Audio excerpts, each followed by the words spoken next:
All right, let's start with a simple question. When we were here last year, there was a lot of optimism here that the media's reputation would improve.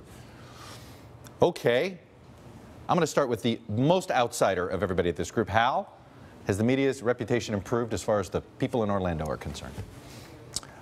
Well, I think most people in Orlando would probably say no, but you're just repeating certain things. If you say the Washington Post or the New York Times, I don't think most people in Orlando read those newspapers, so you're regurgitating what somebody else thinks.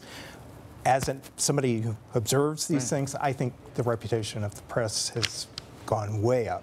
3 major newspapers now can say they've got 1 million+ paid subscribers. That is historic.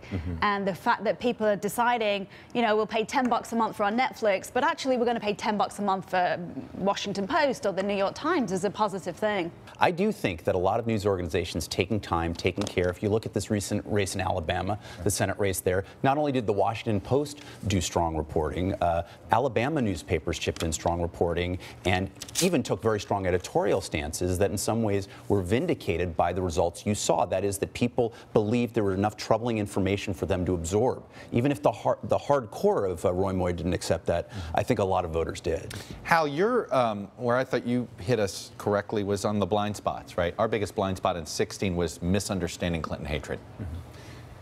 Have we fixed these blind spots? I grew up in Red America. I grew up in Missouri, and so I talked to my dad and my brother yesterday, and they both voted for Trump, and they both hate his tweeting. They hate his tweeting. They like that he's shaking things up, but they hate his tweeting. So I think that explains his high unpopularity. Well, sort of the biggest question we had was, how was the media going to treat his tweeting? All right, a year later, let's discuss this. This is sort of where I want to really dive into this. I think we're still trying to figure this out. Yeah, I mean, I fall in the camp that I think the media should treat them as official presidential statements, which in many ways they are. And I think they are, in certain ways, a real-time window into the psyche. We've never had such a real-time read on the president's mood. I think they're oftentimes very offensive, but as journalistic material, incredibly valuable. And I think, you know, this whole idea that the media is overcovering the tweets, I think underestimates their value. I think also, if you make it as part of a tapestry of a bigger understanding of what the administration is doing in response, lurching around, trying to discern where the president is at any one moment, the tweets offer you a little timeline. It is a time-stamped mood ring, you know, of where the president is at, and you can usually disambiguate the ones that he clearly wrote from ones that were probably a little more sculpted. They offer up a news story of the day. When you think about Trump's feuds, whether it's the mayor of San Juan in Puerto Rico, whether it's the NFL or the media, it's a prepackaged story that drives the news agenda of the day, and it's fueled huge interest in the news business in general. Increase in subscriptions. You know, cable news ratings are way higher than they even were last year when they were stratospheric because of Trump. But is this a good thing, Hal? It's a bad thing. Okay. For him, it's a bad thing. What about for us? I will say, I think the value the media can have is providing context of the tweets. There is times that White House aides will tell me Trump has tweeted things to create distractions or storylines to misdirect the media. And I think the media should not just chase the tweets without saying, hey, look at the hearings happening today on the Hill. It's curious that Trump is doing this. Or look at what Robert Mueller is doing. I wonder why he's tweeting about X. It's clear that he uses Twitter sometimes strategically and tactically, and the media should not just blindly, you know, follow that. But if he says, I don't get enough credit for what I've done, he is the one who has distracted people from what he has done. Sure. That's true, but it just seems to me if we focus, certainly like particularly online posts and sometimes cable news will take a tweet and build a segment around it, build a half hour around it, build a post around it. And that to me, there is a laziness and there's sort of a dopamine drip, an adrenaline rush for people who love it, a sort of a backlash to people who hate it. And that's an emotional rather than a journalistic impulse. It does get traffic, it does get audience. All right, there's something else that took place this year. You had some journalists decide to publicly go after the president, publicly stand up to him, and on one hand, it makes them feel good in the moment, but is that good for us, or has that been bad for us? Does that play into the media's the opposition of the American people, as the president tweeted?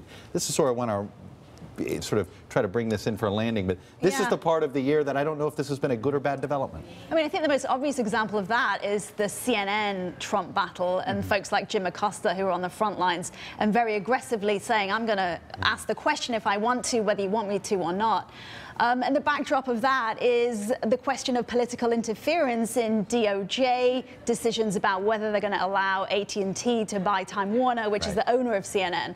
So I think there are some very intriguing questions about, you know, how journalists interact with the president and then the president's reaction to that. Look at the Washington Post. There's a place that I think has done some most aggressive investigative reporting of the past year during the Trump presidency, and it has in some ways the most bold new motto under its owner, Jeff Bezos. You know, democracy dies in darkness. You listen to Marty Baron talk about it. He says, we're not going to war, we're going to work.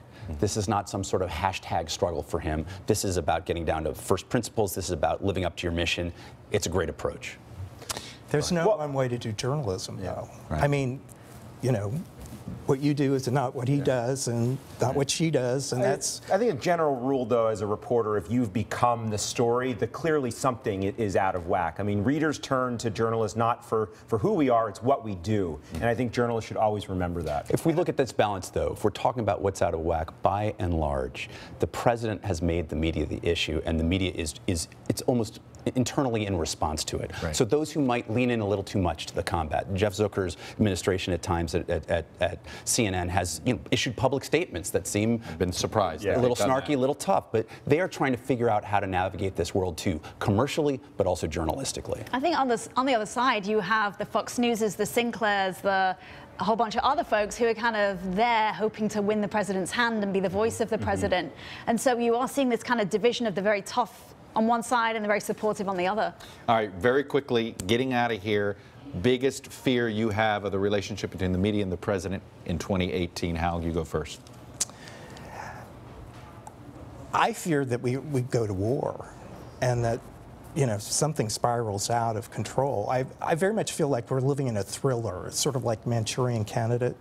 I really worry about these kinds of things. And that's why I think the Russia investigation is so important. That's heavy stuff. What about in the relationship between the media and the president? I guess I would say that you know, as we saw as the early stages of the Trump presidency, when the chips were down for him, when he was in a tough spot, he would go after the press. Things could get worse with the investigation and like that. Then there's the question of, is there actual interference with the AT&T ability to acquire Time Warner for the wrong reasons, not for antitrust review? Would he decide to intervene in certain ways that would undermine the American press abroad? I think that's a question when he's under the most duress. That's when the relationship, I think, gets most fraught. I think my biggest fear is, you know, we saw recently Trump calling out a Washington Post reporter by name, calling for this reporter to be fired. My biggest fear is that there'd be a chilling effect and that newsrooms will be cowed if they make a mistake. Mistakes are a part of journalism, that they will pull back too much. All right, final word. I think the fear that I have, and I think most news organizations share, is this idea that there are people out to get you, to fell you, to tape you in a bar when you're having a personal conversation with a friend, and to release that as evidence of bias. And I think on top of that, this fear that we're being set up for mistakes, as the Washington Post was with the sex harassment story. Well, I'm going to go climb in my hole and make sure that nobody can find me and nobody can take me. Anyway, guys, what a year.